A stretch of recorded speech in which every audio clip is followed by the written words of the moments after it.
All right, well, thank you, Cheng-Hoon. The final presentation is titled Assessing Presence and Impact of REOB, Recycled Engine Oil Bottoms on Asphalt. This is given by Dr. Michael Greenfield.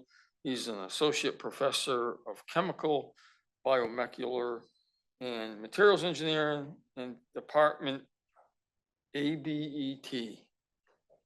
Coordinator at the University of Rhode Island. He received his BS in chemical engineering from Johns Hopkins University and his PhD in chemical engineering from the University of California, Berkeley. Dr. Greenfield holds 5 patents and 52 publications. He's a Fulbright scholar and received the International Road Federation Global Road Achievement Award in Research in 2011. Michael.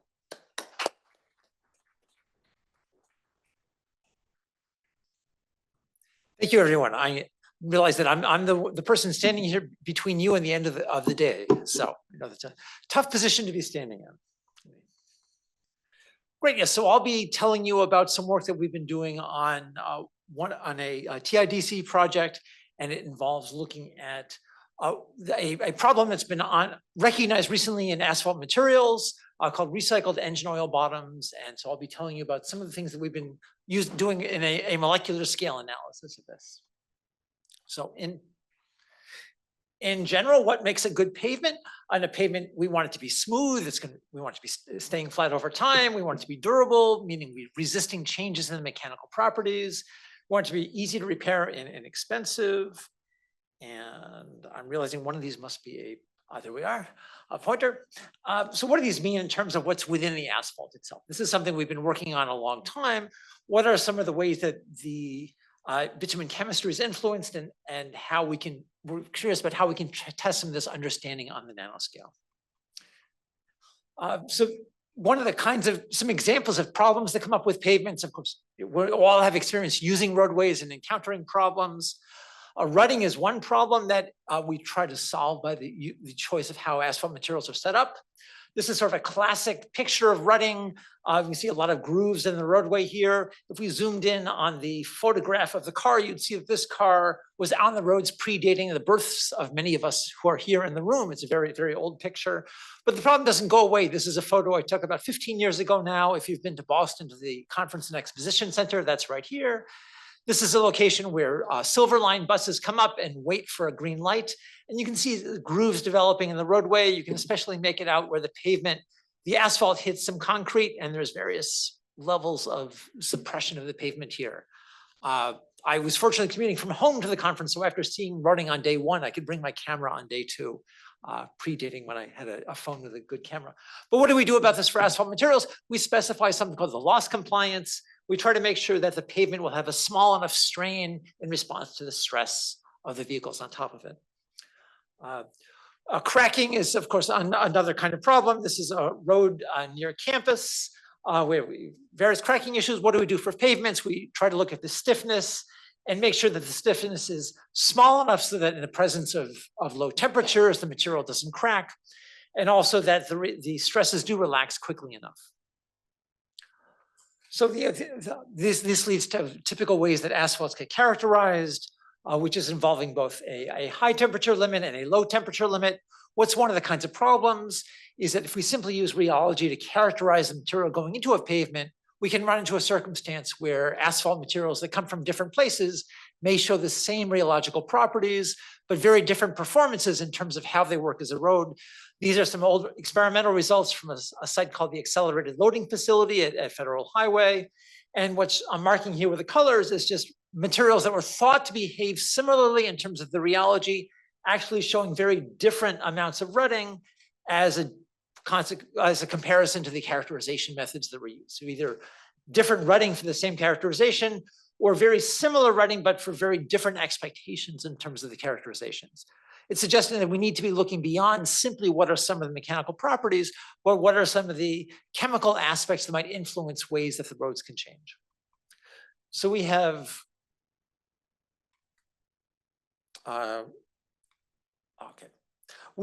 what we've been doing over the years is looking at something called chemomechanics, how do we can relate the chemistry of an asphalt system and the mechanical properties.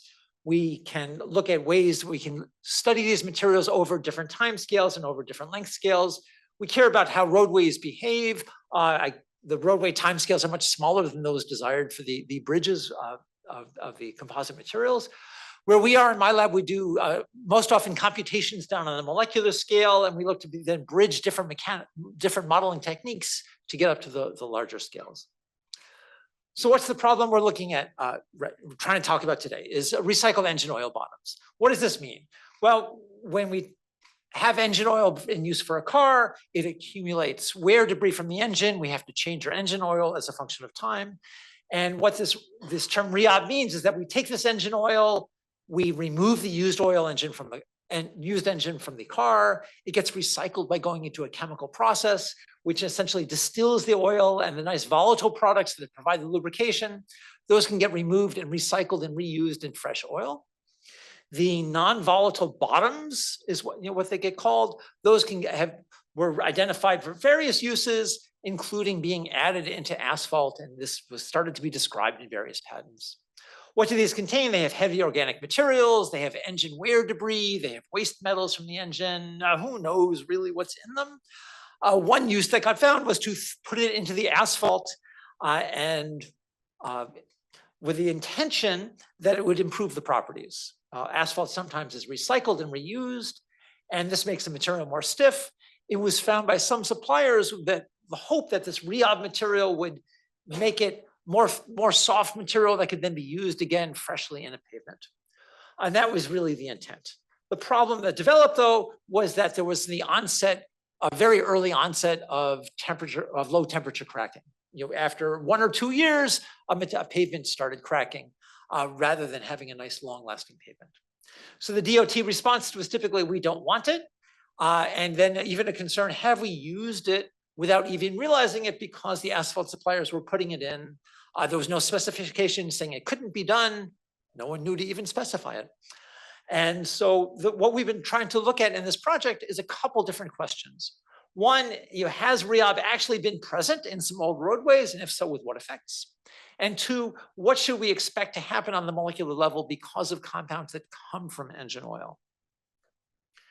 And so we've been pursuing a couple different kinds of approaches. From an experimental perspective, we've been looking to take asphalt samples from road repair sites, roads that have been in existence for a while that are being repaired, they have known issues.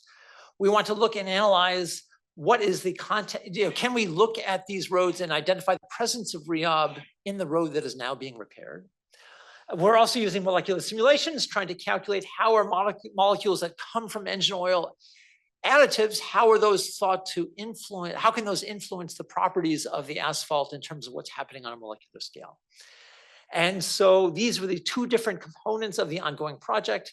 The experiments are still underway and we don't have the results fully in hand yet, so I'll be telling you about some of the results from the molecular simulations. And what do we do in molecular simulation? We take an idea of what molecules are present and then try to predict molecular properties.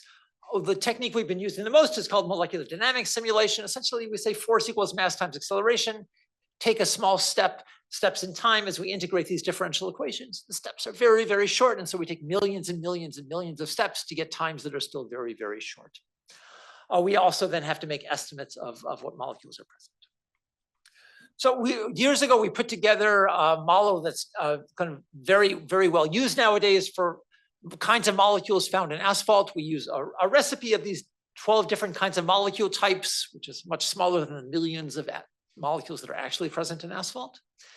And we represent this in a very small box. This is a nanometer kind of length scale. The real system, of course, is much larger. We don't have surfaces like we see in the picture because we take the right side and the left side and connect them up, essentially sort of like that game of Pac-Man from many years ago in terms of how the little e-critters would move around. So what do we put in for REOB? We've chosen a few different kinds of molecules that are typically found in engine oils.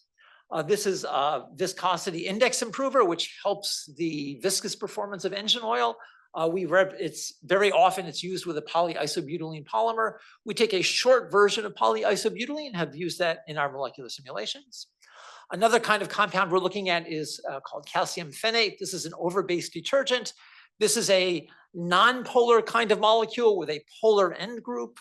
This helps solubilize the engine wear debris products and pull them into the non-polar engine oil and therefore out of the engine. And so these are another kinds of molecule that we've been looking to reproduce, to use in the simulations. We have very few of these in our simulations, but they represent about 10 weight% of the asphalt material, which was the upper end where people were thinking that REOB might be used. So, and the results I'll be telling you today are really coming from the simulations with the presence of this polyisobutylene in the model asphalt. What are some examples of asphalt properties that we compute with molecular dynamics? We can calculate the phase angle, which is this balance between elastic properties and viscous properties of asphalt as a function of the complex modulus. These different curves here are results from our calculations at various temperatures, applying time temperature superposition.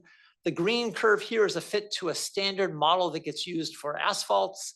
These happen to be results from others from the literature showing that what we get in our simulations is qualitatively similar to a real kind of asphalt behavior. Apparently I hit the wrong button. If we look at complex modulus as a function of frequency, and again, apply time temperature superposition, we see applies well, and that the standard model fits the data well. So we're looking at that, and with the presence of these possible engine oil compounds, the question we're looking at in the simulations, how do these mechanical properties change by adding some of these compounds? So I guess one other prior result, which is looking at phase angle as a function of frequency. Again, some agreement with time temperature superposition at these different conditions. So what happens when we take this particular model of the asphalt, we add in this particular viscosity index improver, we rerun the calculations at various temperatures, reanalyze the data, recompute the mechanical properties. What happens?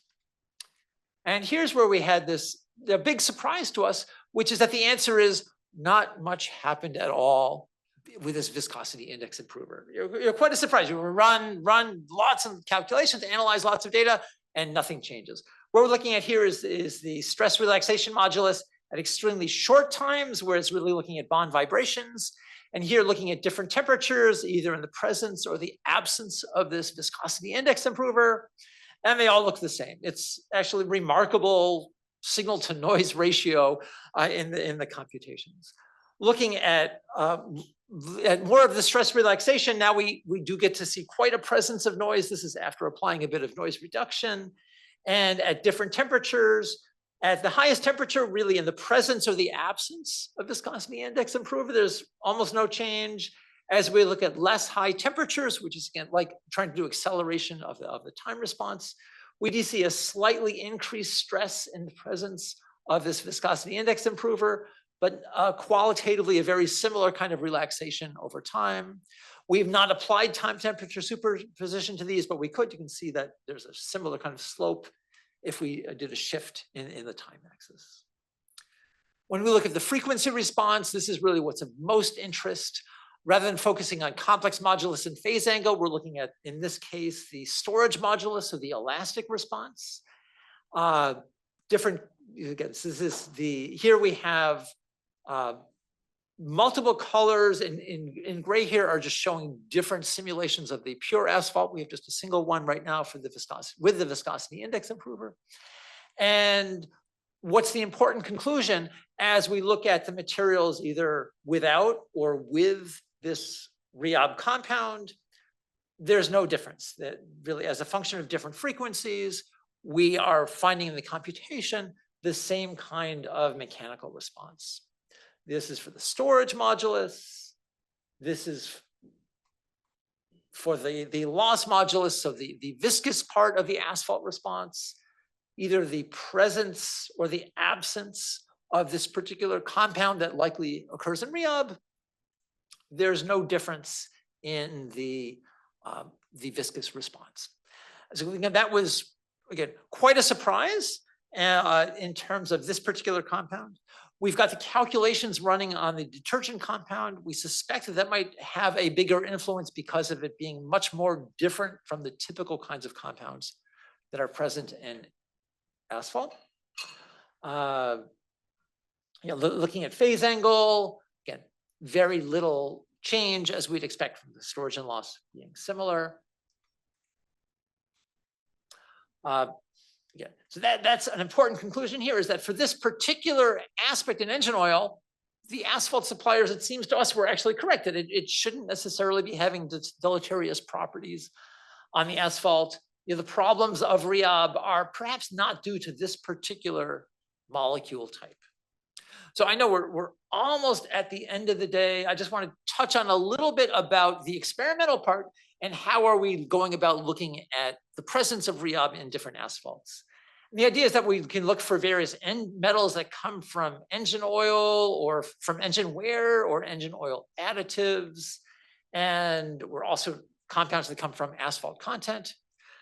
Things like this viscosity index improver are very difficult to look at because they're made of carbon and hydrogen, just like 99% of the asphalt. So we can't really just simply say, oh, there's carbon, it must be index improver. We know it's already there because of asphalt.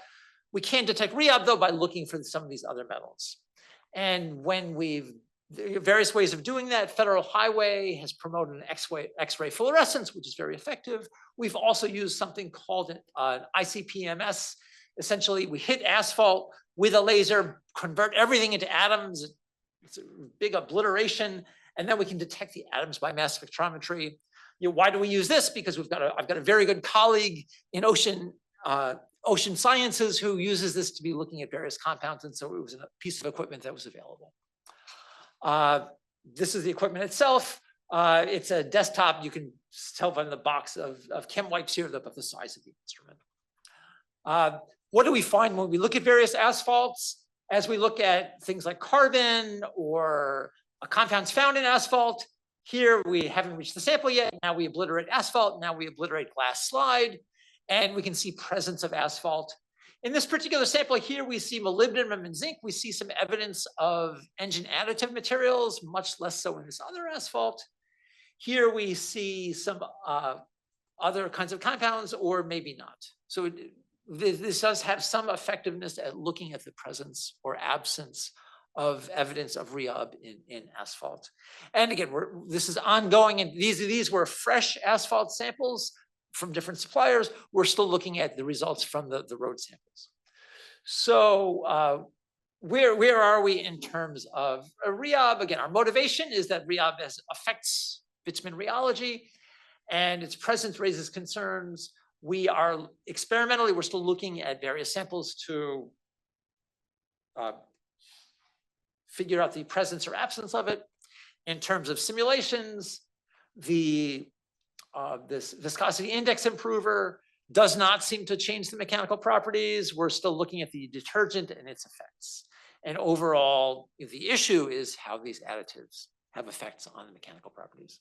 So with that, I thank you for waiting all this extra time in the day and to hear about this. We thank the TIDC for funding that has been supporting this in part. These are my undergraduate researchers who were working on this. I would push them for employment. I think they just both found jobs.